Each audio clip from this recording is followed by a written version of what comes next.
Myslím si, že aj zaslúžene sme ten zápas vyhrali a postupujeme ďalej. Chcel by som pochváliť ako celé mužstvo za to, ako sme pracovali, ako to Minkaco nám bolo, lebo na je to pre nás nová situácia, ešte sme neprehrávali a zvonku nás to ešte viacej a myslím si, že sme dneska tiež predvedli veľmi dobrý výkon. Tebe tiež ten zápas skútil, 2 góly, vyhrávka na gól, pekná strela, ktorú ty podľa. Áno, tak v tomto systéme proste je to tak, že si vytvárame veľa šancí, snažíme sa hrať futbal a dneska som to bol ja, kto som dal 2 góly nahral, iný zápas to zase môže byť niekto iný a ja som rád, že máme športovú formu, takisto ja a dúfam, že nám to bude pokračovať čo najdlhšie a uvidíme, čo z toho zíde na ďalšie kola a ďalšie aj pohárové. Tvoj gól 2-1 po tom rohu, to si tak plánoval parádne trafiť? Áno, tak bol to nacvičený signál, vyšlo na to našťastie. A čo viac, no potom myslím si, že ten druhý gól tu bola tiež taká cerešnička. Bol to jeden z najkrajších gólov v tvojej kariére, alebo aj krajší gól? Myslím si, že určite.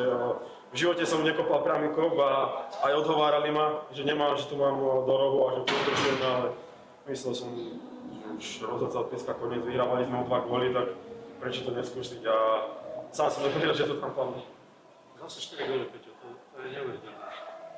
Stále sa šplháte na ten priemer 4, to sa nevidí na slovenskej scéne.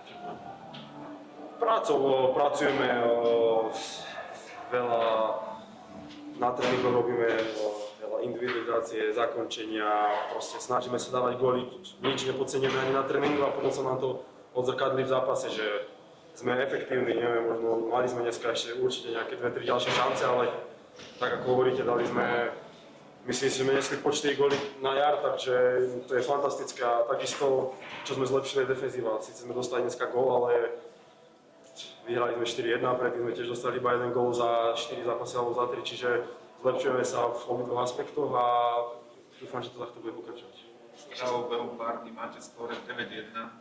Tréner vás najlepšie motivoval na tento zápas. Myslím, že na tieto zápasy sa netreba motivovať, je to všetko na pohára hráte so Spartakom, čo je na Slovensku veľký klub si myslím, takže o motiváciu máme postarané a mali sme veľa zápasov, už viackrát nás vyradili z pohára a vedeli sme, aká je to chuť po tom vypadnutí z toho pohára. Dneska sme to nechceli zažiť a dali sme do toho všetko a fantastický výkon a ideme ďalej a uvidíme, čo nás bude čakať ďalšie. Ja dobre rátam, tak máte skore 22-2 na jarnej časti. Ak takto pôjde ďalej, je reálne zdárate aj v Európe?